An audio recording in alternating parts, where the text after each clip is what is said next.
The United Kingdom of Great Britain and Northern Ireland, or also known as the United Kingdom, is a sovereign country located in the northwestern coast of the European continent. The UK consisted of England, Scotland, Wales, and Northern Ireland. Apart from England, the other countries have their own government. Yet, the UK is a unitary parliamentary democracy and constitutional monarchy, which tied up the four countries under the monarch of Queen Elizabeth II. The United Kingdom's capital and largest city is London, a global city and financial center with an urban area population of 10.3 billion.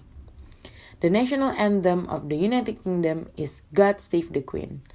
The United Kingdom is a developed country and has the world's sixth largest economy by nominal GDP. It has a high-income economy and has a very high Human Development Index rating.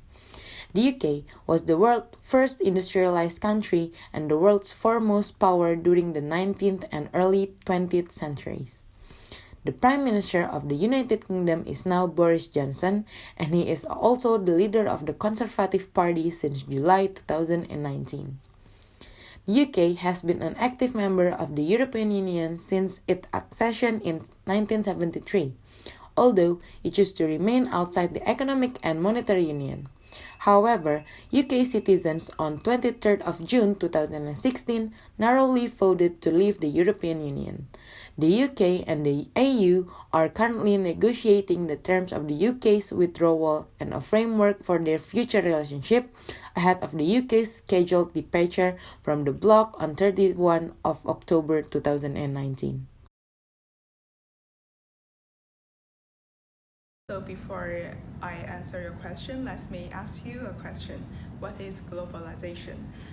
Pepperpot argues that the globalization is characterized by the general increase in international flows of goods, inputs, technologies, and financial assets, all of which are growing faster than output. Driven by globalization, some aspects of UK are also affected to varying degrees. Of course, the effects are both positive and negative. Let's analyze the positive and negative effects of globalization in UK. The first advantage is globalization will increase the UK's trade.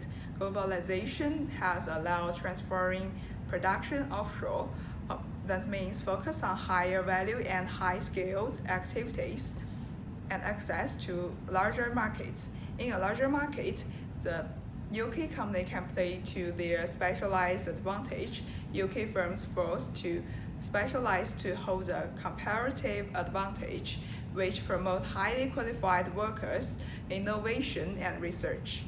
Further, Britain can attract investment from other countries. The UK is the fourth most attractive country in the world for FDI.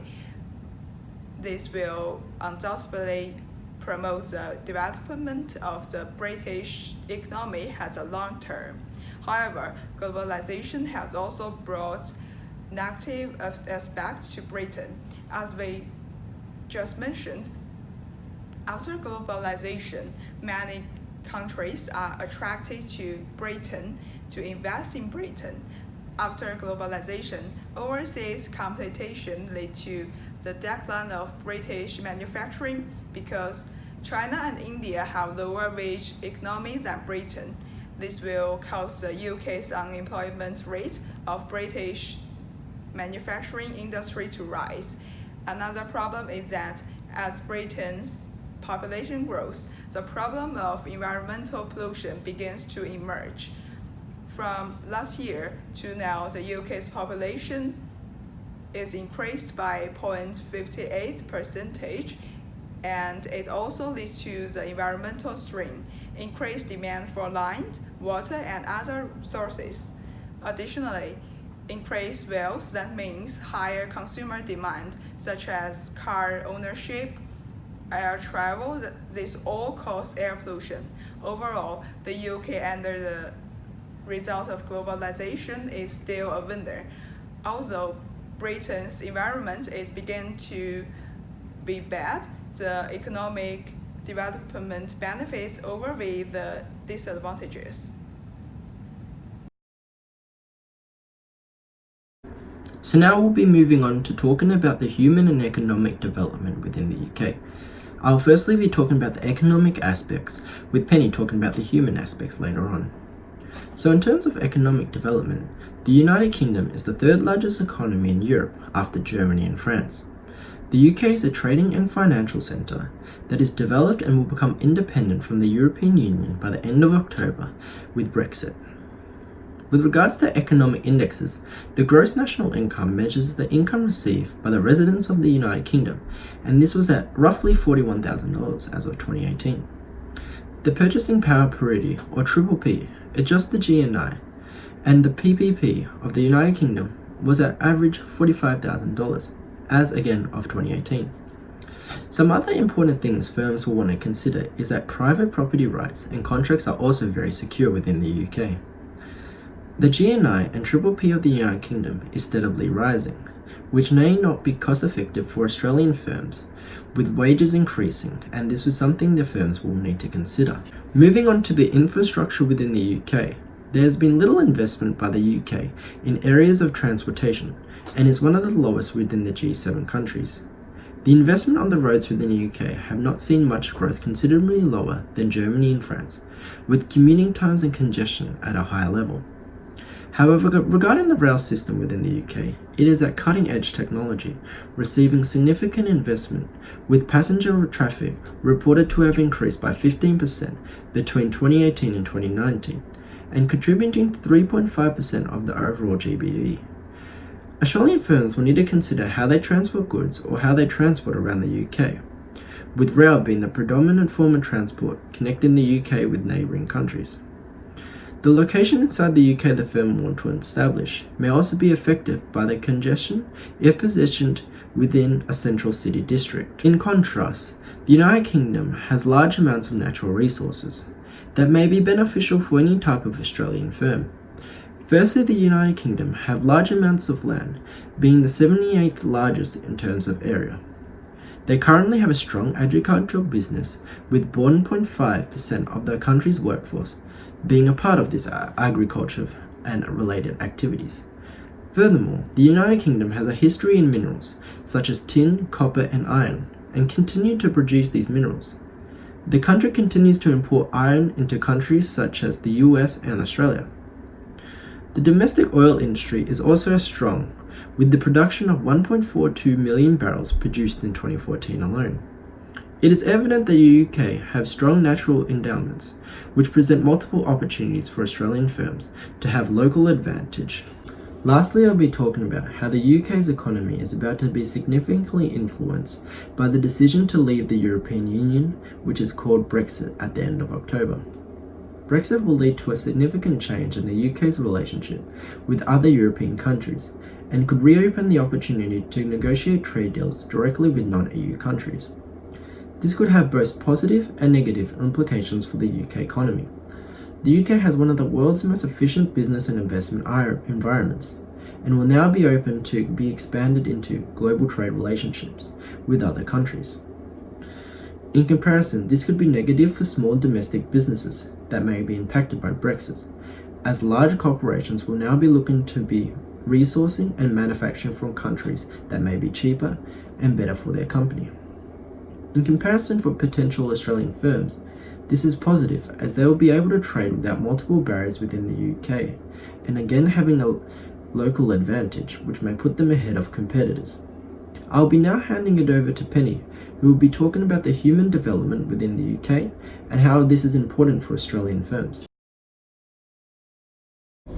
Now I'm going to evaluate the level of the United Kingdom human development by using the Human Development Index.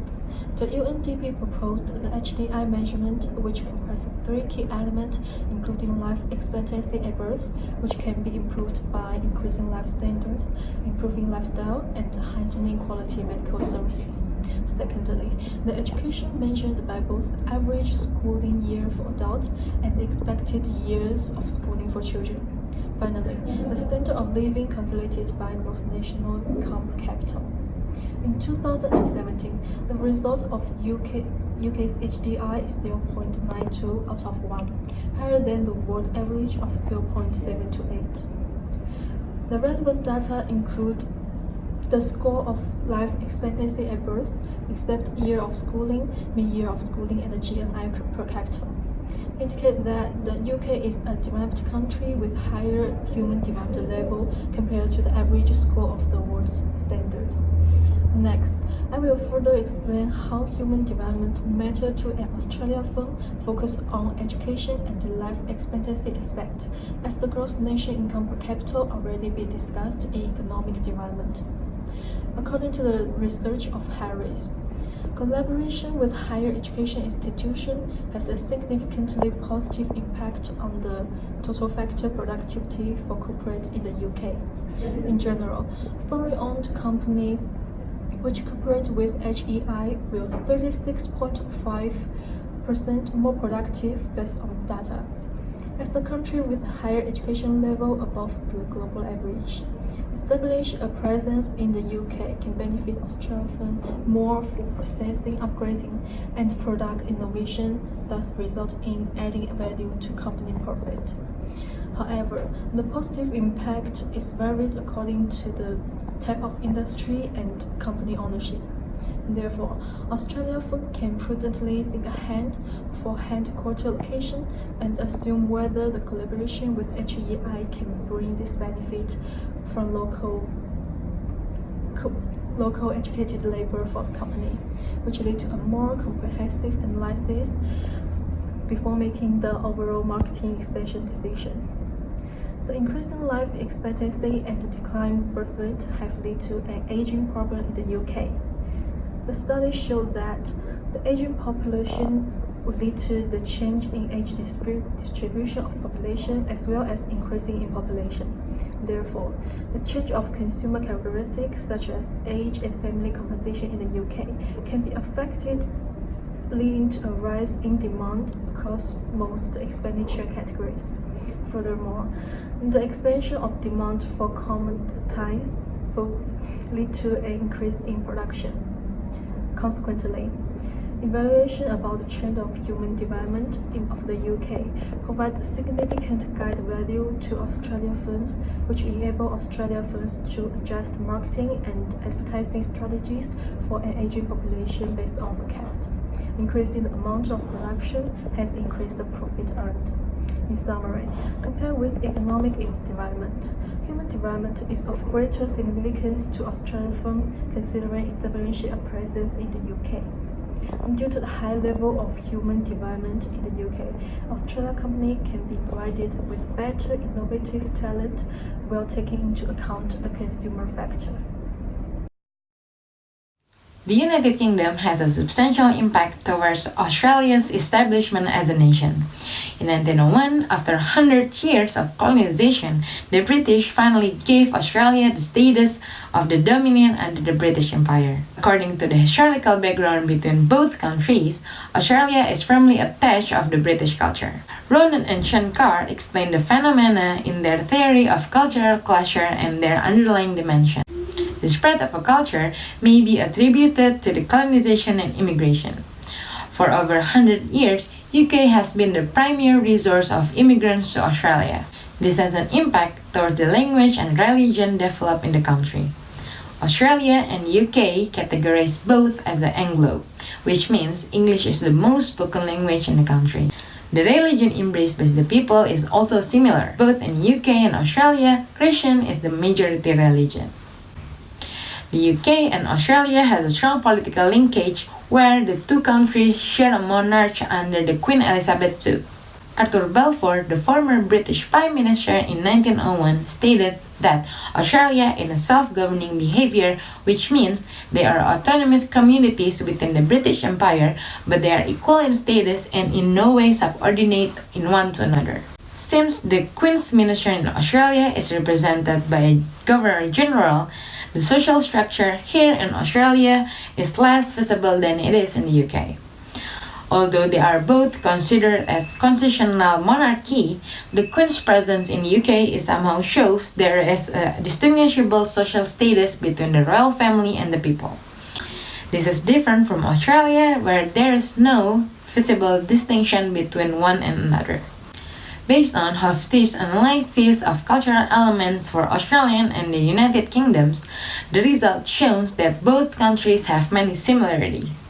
The creation process of culture involved the behavior of the people. Then, the fact that many immigrants from England filled up Australia since long time ago played the ultimate role in making this country much more alike.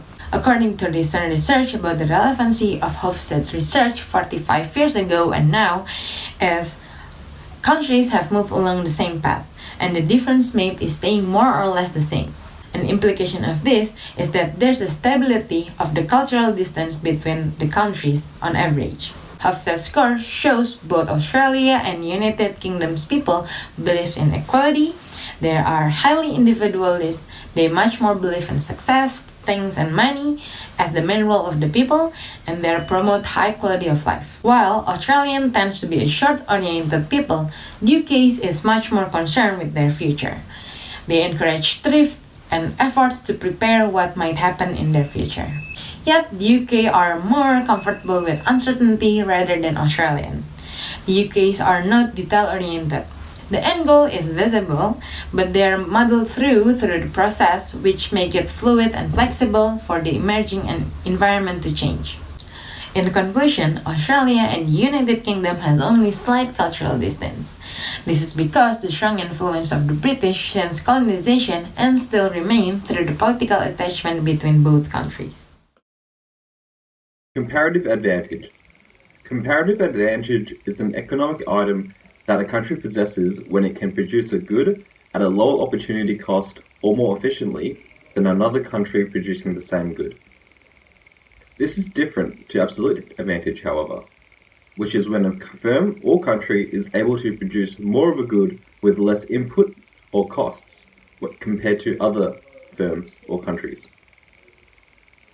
Neary suggests that a country should specialize in the production of the goods that they produce most efficiently and purchase the goods that is less efficient at producing from foreign countries.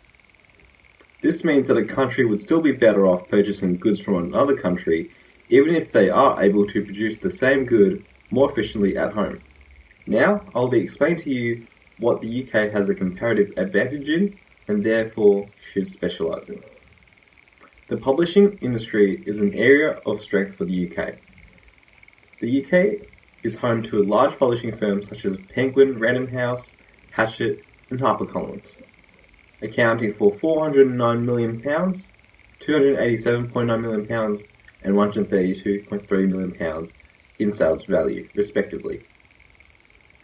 The UK has a competitive advantage in its academic researchers, where 10% of the world's academic publishers live in the UK. The UK is also home to some of the best universities in the world. The UK government has also one of the most robust intellectual property regimes. Fortunately, the creative industries sector deal included £2 million to educate consumers on the value of copyright. The UK government has been shown to be a supporter of the publishing industry, with action from public policy.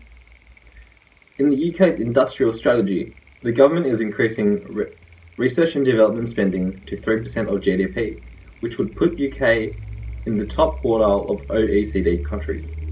Therefore, with the UK's superior educational institutions, researchers, intellectual property regime, and support from the government, they should specialise in the publishing industry as they can publish books relatively more efficiently than other countries. Now, in the comparison between Australia and the UK, I will be explaining what the comparative advantage of Australia is. Australia has a comparative advantage in the mining industry. Resource-abundant Australia has a comparative advantage endowed by nature. Australia is amongst the world's top-ranked countries in terms of economic demonstrated resources, which measures the amount of resources for which profitable extraction or production under defined investment assumptions is possible. Research suggests that Australia's EDR of a number of minerals, such as iron ore, are the world's largest. In addition to possessing some of the world's largest and highest quality minerals and resources, Australia has also a relatively skilled labour, advanced technology, and infrastructure compared to other countries. In conclusion, Australia's resource abundance and quality, with supporting assets such as technology, infrastructure, skilled labour, Australia is able to produce and export minerals and fuels relatively more efficiently than other countries. So this industry should be specialised by Australia.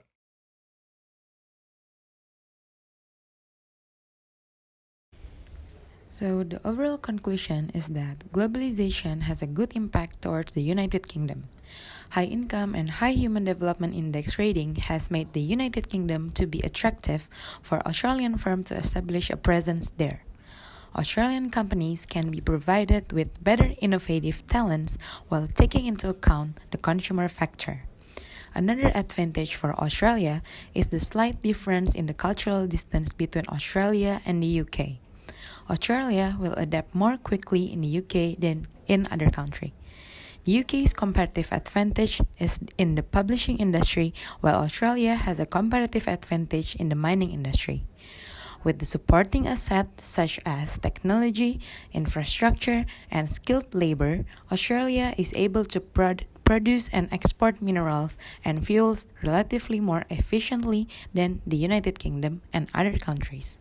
Therefore, it is desirable for Australia to specialize in that industry.